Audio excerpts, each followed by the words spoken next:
Charlotte leaders just spent the last several hours in a closed meeting to try to find solutions to help bring healing in Charlotte.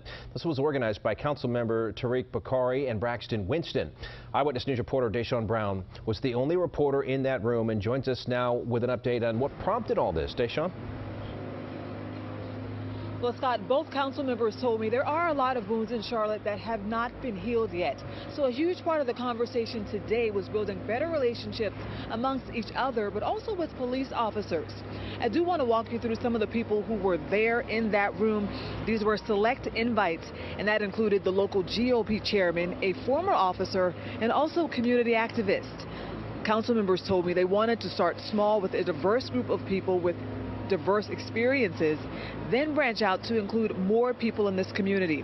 A huge talking point today was the officer-involved shooting of Keith Lamont Scott back in 2016, and also the demonstrations that followed that shooting.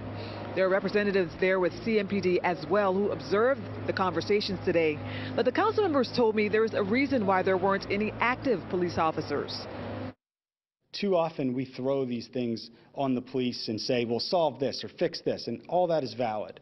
But we know there's also a big part that the community needs to talk about. How are we going to move forward and do the work as policymakers, as advisors on the board of this city that we represent? And that's the intent of this effort. And today was part one of several more to follow. From here, they do want to work on using this conversation to build action and also to impact policy.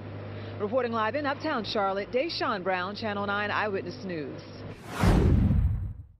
Hours were spent in a private meeting today as Charlotte leaders tried to find solutions to help people come together. Channel 9 was the only media outlet there. Among the team, a local GOP chairman, a former officer, and community activists.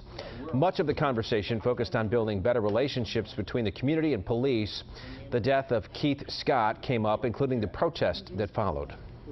How are we going to move forward and do the work as policymakers, as advisors on the board of this city that we represent?